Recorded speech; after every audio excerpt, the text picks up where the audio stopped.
This is Media Sales Mastery, the podcast for media sales professionals.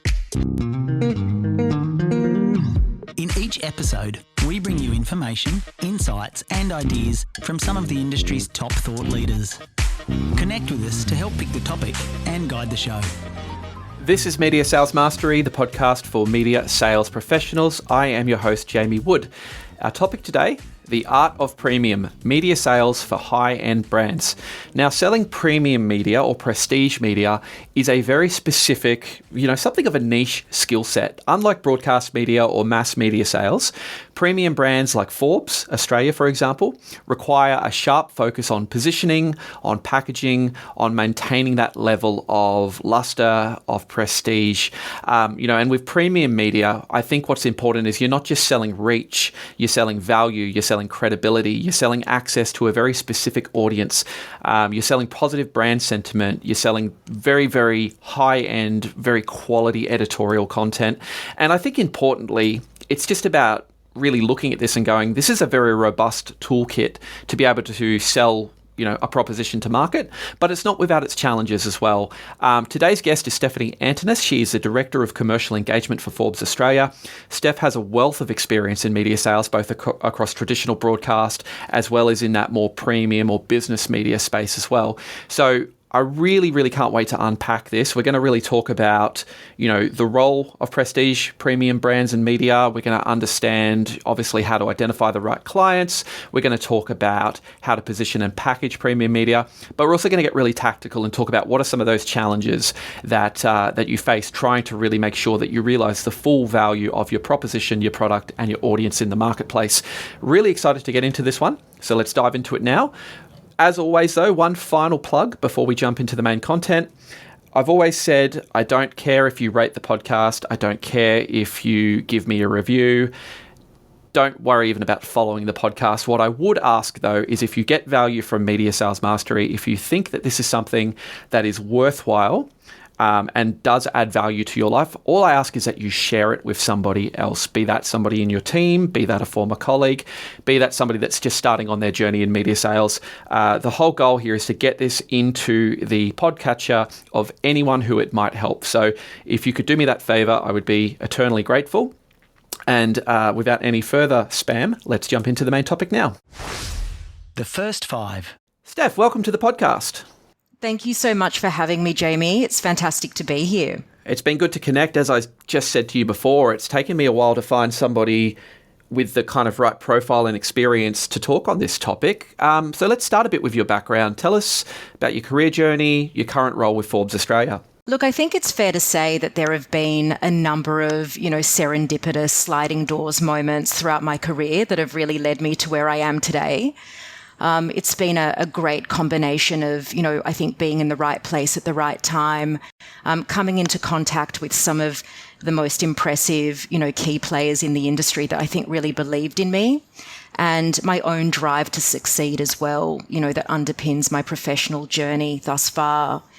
I have 20 years of experience in corporate sales, but 15 of those can be directly attributed to the media and publishing space specifically. Prior to Forbes, I was the Executive Director of Media Sales for Financial Standard and Money magazine, where I led the commercial team for 10 years. Those titles operated in the B2B and B2C wealth management and personal finance categories. And I think that role really set me up beautifully, for where I am today. So I'm now the Director of Commercial Engagement at Forbes Australia. My role is extremely broad. It's all-encompassing. And outside of your traditional management functions, I'm ultimately responsible for bottom-line revenues across all of our business lines, including print media, digital, content, thought leadership, events, and so on and so forth. And I have to say, as a frequent traveller, Forbes is definitely a bit of a staple in my in-flight reading. And I really commend you guys for launching a print title in this day and age. Obviously, it's a multi-platform offering. Talk to me about the brand. Talk to me about Forbes. What makes selling Forbes so different from selling, say, more of a mass media or broadcast media product? Totally. So, look, I think the first thing I'll say is I think everybody that works for Forbes is incredibly proud to represent the brand. It is an illustrious, globally recognised media behemoth with a 108-year media heritage that really requires no introduction. Forbes is synonymous with the most powerful people on the planet. And our focus, both editorially and from a distribution perspective, is squarely on business leaders, C-suites, innovators, investors, entrepreneurs, and so forth. So we are absolutely not a mass market product by any stretch of the imagination, and we don't pretend to be. Our advertising partners work with us because we do have a qualified high net worth audience and a particular pedigree that they are after. And there's obviously significant brand equity in aligning themselves with Forbes. I'm sure you would agree that Forbes in many ways is a universal symbol of professional success. The types of clients that work with us are not brands appealing to the general public. And from a commercial perspective, then, we're really fishing in a very specific pond. And I think, it's important to really note that by contrast, the demographics for mass market products are really broad. Advertisers are appealing to consumers at a much larger scale when you're talking mass market, whereas prestige is significantly smaller and far more niche. I think prestige is probably a really good word there because, premium media does conjure up certain connotations because it's such a catch-all term that a lot of media sellers use, premium media environments, premium inventory, premium placement. And I think for the purpose of this discussion, what we're really talking about is that prestige media type of offering. So, to set up today, Steph, let's kind of give some definition around what we're specifically talking about. In your view, what defines prestige or premium media, particularly in today's market? Yeah, I think as you quite rightly say, I think the concept of premium will vary depending upon who you're speaking to. But from my perspective, I look at premium media through very much a publishing lens. And from my perspective, a premium media owner has a number of characteristics. So, some of them might be, it's certainly one that can deliver a qualified high-value audience, first and foremost. I think it is a publisher or a media owner that has a distinctive brand image that communicates credibility and quality. I think certainly for us, it's a publisher that has a reputable, best-in-class content strategy that delivers a meaningful media experience as opposed to something more transactional. High editorial standards are also another indicator of premium status. And that's particularly true if you've got an audience that's actually willing to pay for the content. Brand safety. Now, this is a big one, okay? I don't think I can overstate how important it is to have brand safety. And this really means that the publisher or the media type reflects well on the advertiser and their messaging. And then finally, I think, from a premium perspective, it's a publisher that offers premium high-impact formats that are hard to obtain, okay? And because they're hard to obtain, what that really means that there's limited availability for advertisers within these environments, and there's a degree of exclusivity that naturally comes with that. So from my perspective, I think all of those elements is what encompasses premium in my view. I think that is such a fantastic articulation of what prestige or premium media is. Let's dive into the main topic. Media sales mastery. Because I think we can get really tactical with this, Stephanie. There's sort of three main buckets that I think of when it comes to, frontline sellers who might be representing a prestige media proposition in the Australian or, global market for that matter. The first one to me is always about identifying the right clients, which I think is just so critical in this space. Yeah, it is. So let's maybe dive into that. What does an ideal client look like broadly for a premium media brand versus maybe more of that mass market style brand? This is a really important question, as you quite rightly say, because an ideal client for a prestige brand again, has there are particular markers around this. So first of all, I think there's a spirit of partnership that you see with the ideal client. The relationship isn't transactional. The client wants to see their campaign succeed just as much as you want to see their campaign succeed. And they're actually actively involved in that process and joining you on that journey. Okay. In a similar sense, the ideal client has realistic expectations around KPIs and campaign performance metrics. In a premium media environment, the markers and the measures of success do look different from what you can expect to see across mass market buys. A big one for us here is that the ideal client demonstrates strong synergies as far as brand values are concerned. Okay, so these are also businesses who pride themselves on things like superior performance, exclusivity, and established heritage, timeless appeal, and so on. And as the media owner, we live and breathe that same ethos, so that works really well for us as a partnership. The ideal client is one that intimately knows and understands their audience, and as such, they're highly targeted in this respect.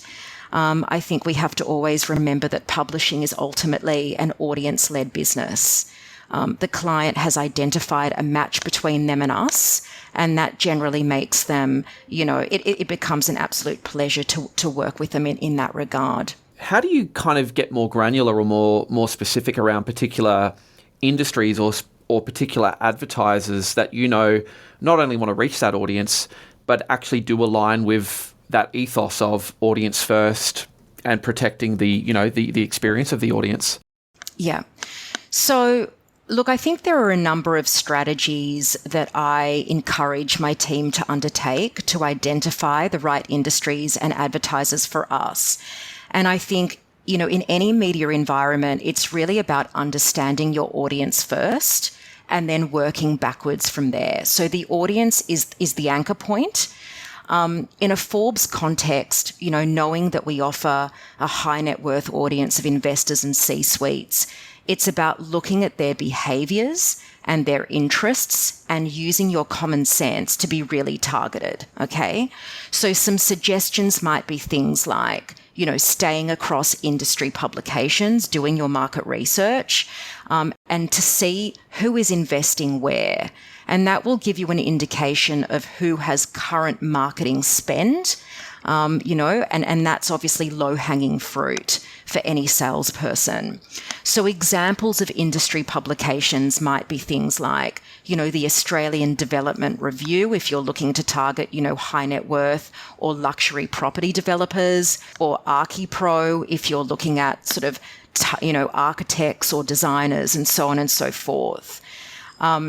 Along similar lines, exploring, industry events, conferences, looking at who those sponsors are. To use a financial services or a wealth management example, you could look at, the FPA, for instance, the Financial Planning Association of Australia, to look at who's sponsoring those events. And again, that will give you an indication and a bit of a bum steer, of who's active in market at the current time. Word of mouth is a really big one. So often your existing premium advertisers, if you've done a fantastic job for them, will refer you to their contacts. And so that really lends itself to a discussion more broadly around reputation in premium media sales. Reputation is crucially important. There is an element of trust in premium media sales that I think you don't see across the industry, just generally, because the relationships you cultivate in your early professional life can really be the gift that keeps on giving if you play your cards right. And I imagine this one comes up a lot where, you have a situation. I guess I'm curious maybe for your personal ethos on this. What's your take on the tension that's going to invariably exist between taking revenue from advertisers that might not be that right fit versus maintaining that brand integrity? Now, I understand in a perfect world that, the scenario is that you want to be protective of the brand, but surely there must be those situations where commercial pressures are present. What's your sort of ethos on how to manage that tension that naturally exists with prestige media? It's a really interesting one. It does happen and it's tricky, but ultimately you have to meet both objectives. I mean, that's the bottom line. It's not optional. You've got to meet both objectives.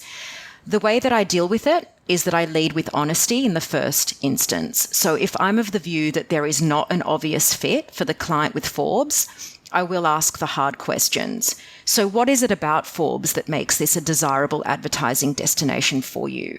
You know, what audience are you specifically looking to target? And what is it about a high net worth investor audience that you're after? And in many ways, this flips the script with the client because it gives the client an opportunity to actually sell it to me and to tell me why they actually believe there is an alignment with them within the pages of Forbes. So what are they looking to achieve, right? So it's about that understanding in the first instance. You always want to demonstrate that you're doing everything that you can to work with the client in a solution-driven capacity. And so in order to meet both of those objectives, what I tend to do is that I lean into the expertise of my internal teams and I help the client shape their creative and their messaging in such a way to make it work. So I'll consult with my creative director, my head of marketing, our graphic designer, to really try and seek a mutually beneficial outcome in this regard. I will have the client look at specific examples of ideal artwork from other clients so that they are clear on what the expectation is going in. I think it's really important for the client to familiarise themselves with your standards as a media owner.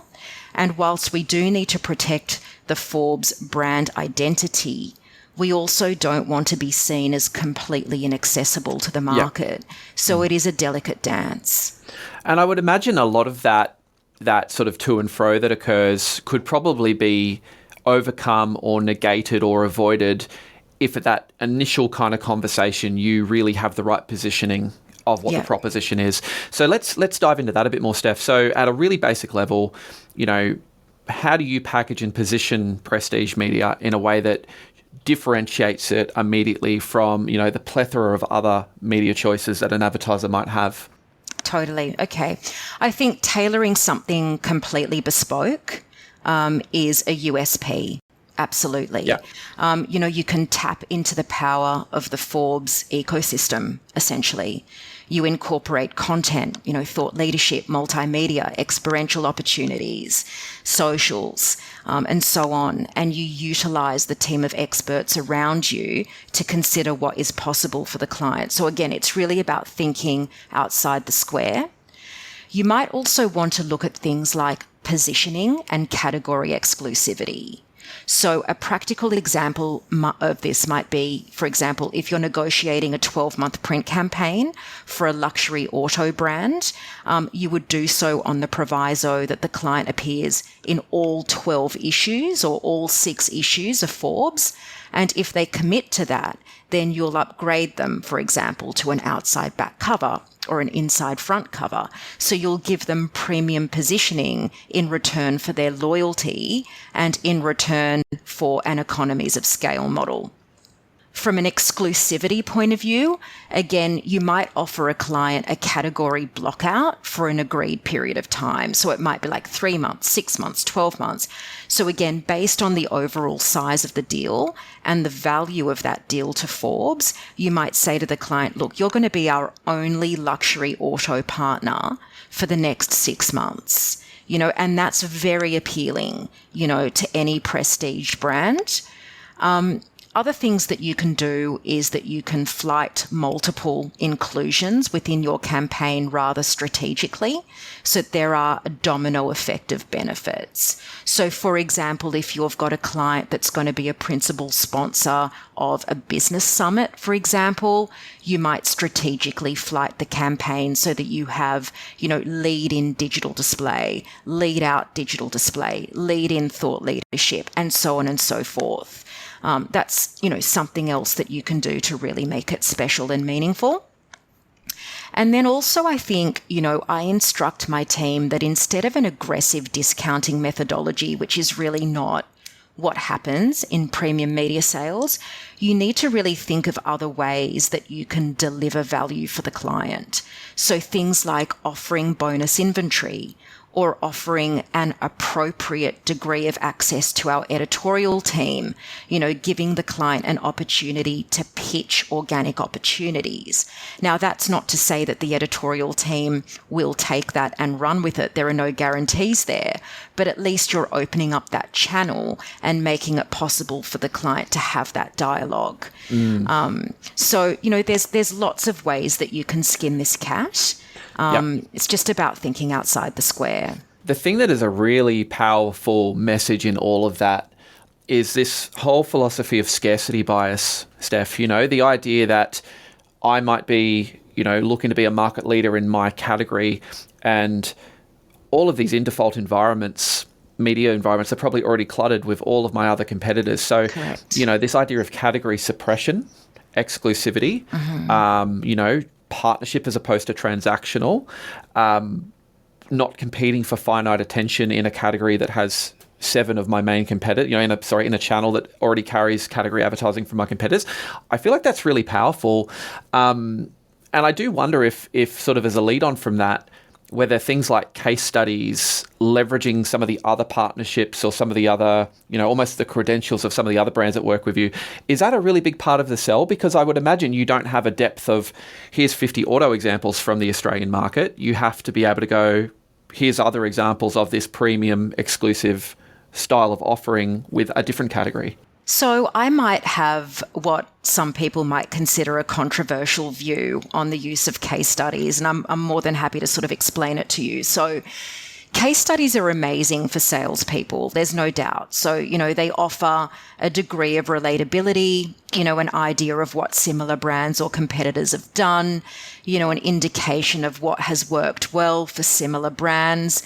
They certainly offer captivating and sometimes even intoxicating stories of success. They can help to develop a credibility and a trust with a new advertiser. But ultimately, they provide social proof that your product works. So, there is absolutely a role for the use of case studies within the sales process. However, there is a big but, in my opinion. And I think case studies can really be a double-edged sword because they establish an expectation that might not be met by a different brand. You really need to ensure here that the client understands that you're comparing apples with apples. So client A, for example, might have had a significantly larger budget than client B, or your case study client might have had a far sexier creative, or perhaps they were promoting a product that was significantly more innovative, right? So no matter how fabulous your case study findings are, they are nevertheless specific to a completely different client. And this is where the popular disclaimer, individual results may vary, do come from. And so really, I think from my perspective, I like to manage my clients' expectations realistically and upfront. I think that's not a controversial opinion at all. It's a contrarian view, but I would say I'm more aligned to your way of thinking than the opposite, because I've always felt like case studies, there's just an insatiable appetite from the market for them. But I think to your fantastic point that, we typically use them for this very specific utility of showing these amazing results, and the variability of that unique advertiser, it's not relevant other than maybe just just as a bit of a general sort of overview. The thing that I think you touched on there, which I really agree with though, is the power of a case study is not necessarily about the results. Often it's about specifically looking at different elements.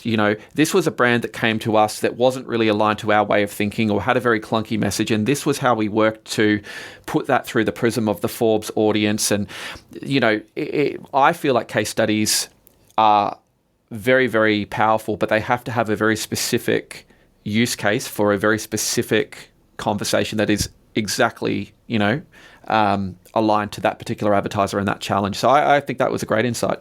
I agree. And I think, for case studies to be really useful, There does need to be, further to your point, a generous sample size to represent a broad spectrum of customers, as opposed to sort of, one or two sort of random scenarios that, may or may not be relevant. Yeah. So let's get into maybe something that's more reflective of the current market, right? And, I have the luxury of traveling to different markets around the world, but broadly speaking, we're in a soft advertising market globally.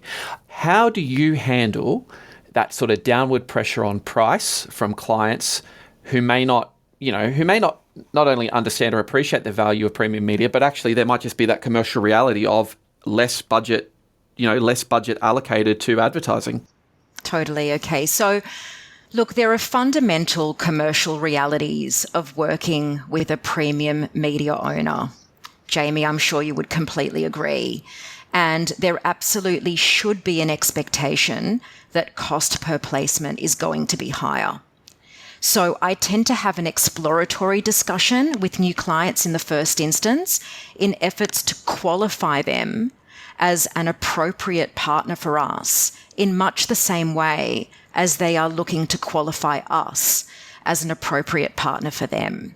So, the way that I see it is like in any relationship, including in business, it's very much a two-way street, and my time is equally as valuable as that of the clients. So taking that on board, fairly early in the discussion, I will gauge the client's budget for their proposed activity with Forbes and make an assessment of if that is actually within the realms of reality for us. So I do want to be clear that there is certainly some flexibility in the negotiation phase. We're not unreasonable in any sense of the word. However, with any premium offering, there are pricing flaws that I'm absolutely not prepared to compromise. Okay? So it's really about getting around those. With any premium brand, you're buying exclusivity, quality, experience. So instead of dropping the cost or the price beyond what you're actually comfortable with as a media owner, there are other sort of things that you can do to sort of get around that and meet, again, those dual objectives. So things like offering bonus inventory or value add is certainly, one methodology. I think focusing on feature placement, so things like offering premium positioning or upgrading the client, for example, from a full page color to an outside back cover, for instance. Working with the client on an economies of scale model. So, for example, you can offer the client far more aggressive discounts on the basis of volume. And another thing that's actually worked for me quite well is offering flexible payment plans. So, making the buy more achievable for the client without actually reducing the overall price.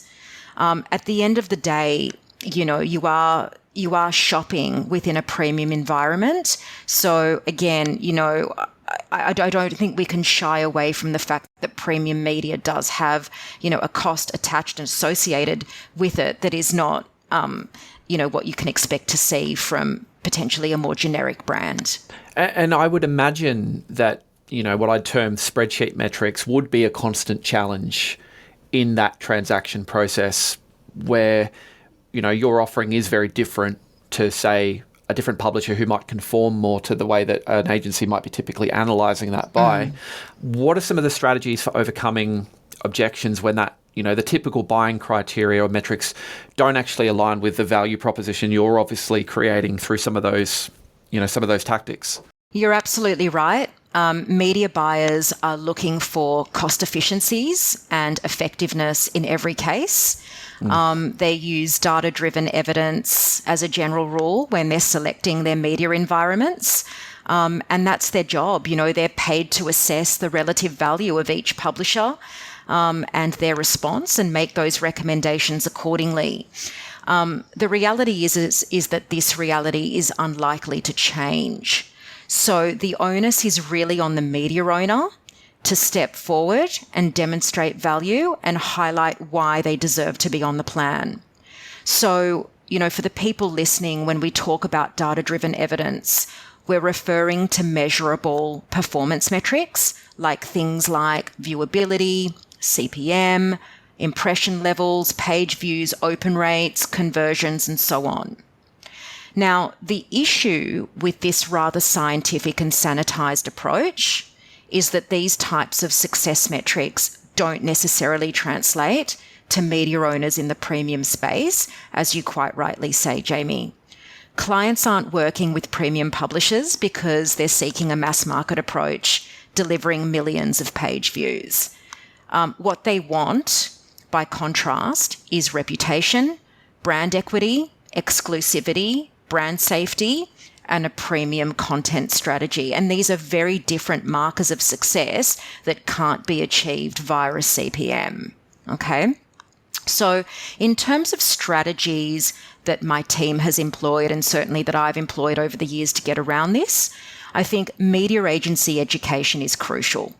Okay, so having a consistent presence with your agencies, doing things like lunch and learns or upfronts with media buyers and their teams to communicate the unique value of your platform.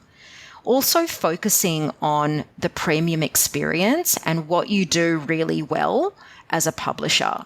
So what are your key differentiators? So for example, at Forbes Australia, our thought leadership and our content-led products, smack it out of the park. Our clients particularly love, for example, the category exclusivity that we can offer. So again, these are things that are really not about, CPMs and impressions and volumes. It's really more about brand safety and brand equity. It feels to me like there is a level of just constant re-education that's required.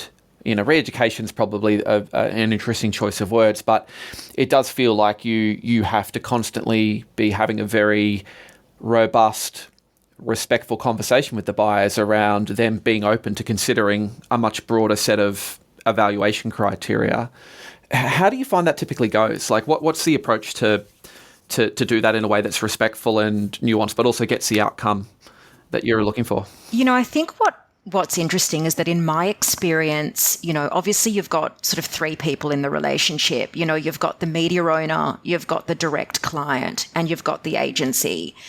And typically, in my experience, the direct client knows what they want. They know they want to work with Forbes, and they've actually already made that decision. So, sometimes in order to achieve my objectives, I will work through the direct client in the first instance, and that direct client will sometimes actually instruct their media agency to go ahead with the booking.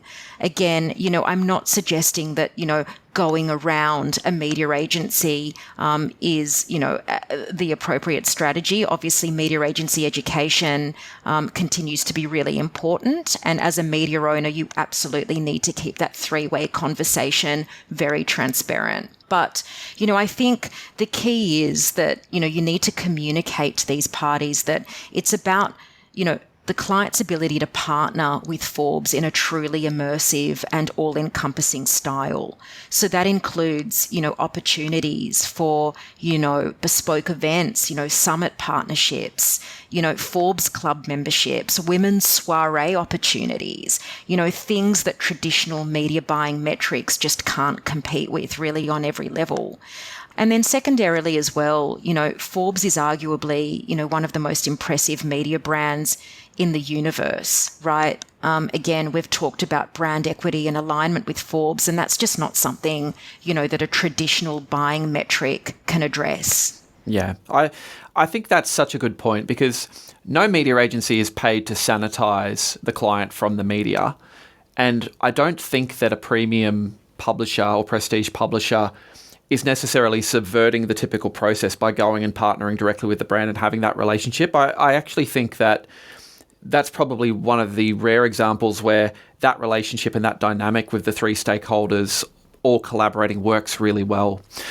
Tell me, Stephanie, to round this out before the listener questions, we've spoken a lot about obviously overcoming the challenges of maybe selling the media in terms of changing perception, educating clients, working with some of those agency dynamics, packaging, positioning. Let's flip it inward. As somebody who maybe had come from, I think, more of a broadcast traditional background, what were some of the challenges you encountered sort of pivoting your style and changing your approach in order to be, effective in selling this type of proposition versus maybe more of a mass market or broadcast proposition? Yeah, I mean, I really enjoyed the move over to Forbes, having previously represented, niche publishers and more mainstream media brands. But I think, there's definitely a headspace shift that comes with any major professional pivot. And I'd say that I've identified a few challenges, that I've encountered, since I've been here. So I think budgets and price sensitivity is absolutely one of them. Because the investment is higher, there is a cohort of clients that will naturally be priced out when you're dealing with a prestige publication. So again, it's going back to that idea that you actually are, fishing in a much smaller pond. Okay. Also, we've touched on the importance of relationships. And what I would say is that in the prestige media market, it's very reputation driven. So it's a substantial investment, and there's a degree of trust that necessitates success in a premium media sales environment. The media industry in Australia can be quite incestuous, so your reputation will precede you. And again, if you actually do the right thing and you play your cards right, your clients will follow you. So again, reputation is crucial, and it's really key in premium media sales. A really big one, and this is one I think, Jamie, that you would definitely appreciate, is that there is an ongoing tension between editorial integrity and paid media. And with a brand like Forbes, there is a relentless request for access to our editorial team from advertisers, with businesses seeking organic support. When you've got a brand as big and as fabulous as Forbes, as you can appreciate, our PR inbox is quite literally overrun, on a daily basis. There isn't a brand on the planet that doesn't want to be mentioned in or, written about by Forbes. But I think it can be a delicate conversation to explain to advertisers that, the editorial team do work very independently of commercial, and it's very much a church and state relationship.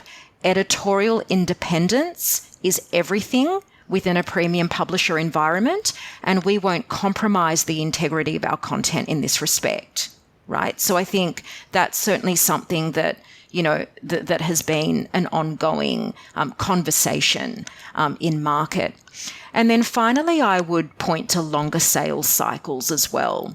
So if you are a media sales professional that loves a really quick win, that's not to say that it can't happen. But again, because there is a higher investment and a larger budget outlay, approval processes can be longer, they can be global, they can be complex with multiple stakeholders in the mix and multiple countries even that may need to sign off on these plans. So again, be prepared for a 2-month or even 3-month sales cycle in some instances. Fantastic summary. Let's jump into the listener question. I can't ask my sales manager that. Okay, I've got 2 for you. First one. Hi Jamie, I'm working on a pitch for a luxury car brand, but they're hyper-focused on CPM and keep comparing our rates to digital programmatic buys. They don't seem to understand the value of aligning with our premium audience. How do I shift the conversation away from CPM and get them to see the bigger picture? What's your initial impression reflecting on that one? It's a great question. So again, I think any luxury brand that would recognise CPM as a primary measurement of success in an advertising campaign is a red flag for me. So let's start there. Impression numbers in and of themselves are a frighteningly one-dimensional way to measure success, and this is particularly true of a luxury brand whose focus should really be on genuine engagement with a qualified audience that can actually afford their product. So to begin, I'd be asking the client directly, what does success look like for you? How will we as a media owner be assessed? So for instance, is brand safety a factor? What about brand perception? What about brand uplift? What about brand sentiment? Or even new customer acquisition? Because if those elements are a factor, then that immediately blows your argument around CPM straight out of the water, right? And then finally, what is the ask? What is it that you really want to achieve from this exercise? At the end of the day, CPM is a basic, reach-based buy designed to deliver scale, and this measurement is appropriate for a mass market product. Not every page view is created equal. Not every impression is created equal. You really need to make sure that you've got the right eyeballs, on your advertising campaign. It's not about any eyeball. It's the right eyeballs. Yeah, I mean, I've got a quick follow-up for you on that. I would imagine too, apart from all of those metrics, that, the buying power of the audience that you hold is a massive differentiator too. Like, it's one thing to have 1,000 people being exposed to the message. Do you bring in that biographic information, average income, propensity to purchase luxury brands, discretionary spend? Do those things start to come into play when you're trying to move away from just the CPM being a singular metric? Absolutely. I think, any media owner needs to truly understand their audience in a very genuine way. And we obviously work with our insights and our marketing teams to have access to that information. Mm-hmm. So generally, age, sex, when we look at our event model, for example, we survey, who are the people attending our events? Are they C-suites? Are they CFOs? Are they founders? Are they directors? What companies do they come from? This information is crucially important in terms of communicating, your audience, demos more broadly to your clients. But I think the key point is that you need to keep your client focused on their key objectives in this case, which should be things like quality over quantity, access to a high net worth audience, maintaining a perception of exclusivity. But also a really important one for me as well is an emotional connection with an established and aspirational audience that can really only be found with a premium media owner. So I think when your client is engrossed in a conversation with you about CPM and programmatic, you really need to ensure that they aren't comparing apples with oranges, because we're not selling toothpaste. Yeah, I love that. This next question I'm about to play is almost a counterpoint to that, where the client's probably very specific on what their objectives are and some sort of issue arises. Let's play that now. Hey Jamie, I'm selling for a premium lifestyle magazine, and one of my longtime clients, a high-end furniture retailer, wants to run a discount-heavy campaign that doesn't quite fit our audience or brand. I don't want to lose the revenue, but I'm worried it'll dilute our premium positioning. How can I handle this without jeopardizing the relationship? Yeah, I think we've all been in this situation before. And again, it is tricky. You've got competing priorities. You need to get the sale over the line, but you also need to protect and maintain the prestige that your masthead is known for. The other important point is that you need to be mindful of how you actually communicate your challenges in this regard to the client. There needs to be a degree of tact and diplomacy here in terms of how you deliver that message. So again, thinking outside the square and consulting the client and the agency around workable solutions. So, for example, here's what some solutions could look like. You might offer the client an in-house design service and work that fee into the overall price point or budget. And as a salesperson, you should be actually positioning that to the client as added value.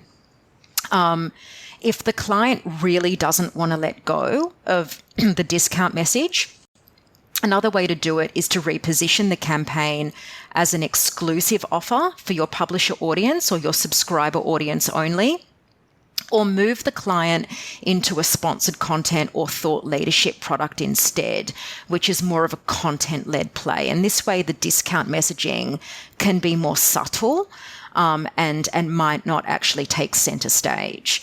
Another thing that you can do is that if you are a media owner that runs bespoke events, you might choose to contextually weave that offer into a bespoke event model, like an intimate lunch, an intimate dinner, etc., to communicate the discount, but only to a selected audience. So again, it's really about getting creative. The bottom line is you've got to get the sale over the line, but you've also got to make the client happy. Right. So, you've just got to get creative. That's the bottom line. It's reflecting on your answer, which was fantastic. I'm in Dubai regularly, but I was just recently in Dubai working with one of the premium brands there, the Dubai Eye, which is a business talk radio network. And interestingly, they had a charity golf day out in Sharjah, which is one of the Emirates, for clients, but it was actually sponsored by a premium kitchen supplier, I think specifically like taps, $30,000, $40,000, $50,000 or 50,000 dirham tap installations. And I remember sort of talking to the CMO, like, how did this come about? It's not conventional to see a client event, a trade marketing event sponsored. But again, it was one of those things of like, well, they wanted deep integration. They knew the audience they wanted to talk to. They had a really clear view on exactly how they wanted that message to be conveyed. And it just so happened that, this golf event we're hosting with 300 high net worth clients who are avid listeners of the brand, being able to bring that to life in that event for them was exactly what they needed. And to me, I was like, that's not a drop of airtime. That's a bespoke concept that's weaved into something that is still part of the brand, connecting with the audience, and a really, really great way to do, that level of engagement and that level of commercial, measurable commercial return without it necessarily compromising the on-air experience or the listener experience. Yeah, that's right. So I think, again, if you are a publisher that offers a 360-degree style offering, an experiential and event sponsorships are part of what you do, or even bespoke events, I think it's really about capitalizing on what you can do within the context of those forums. I love that. Well, I could talk to you all day, Stephanie. Thank you so much. It was really good to chat, and I'm going to have to buy you coffee and pick your brain a bit more when I'm in Sydney next. Before we go, just tell me a little bit about 2025. What's on the horizon for you, for Forbes? What are you seeing out there in the market? What do you think the year's got in store for everybody? 2024 was a huge year for Forbes. We expanded on our existing digital offering. We introduced a series of net new thought leadership and content-led products. And I think, like any major publisher, we are consistently evolving, and we're consistently reviewing what we can offer our advertisers, that will meet their needs. So I think in 2025, you can expect to see further developments, specifically digitally. I think from an EDM perspective, that's certainly going to be a focus for us this year. And looking at, some of the communities that we've fostered. So things like, the women's summits, the women's soirees, Forbes Club, and so on. You can expect to see some exciting developments in those areas. Well, you certainly make my 15-hour flight to Dubai much more bearable with your print title. So thank you for the great work you do, and thanks for joining us today. Thanks so much. Thanks, Jamie.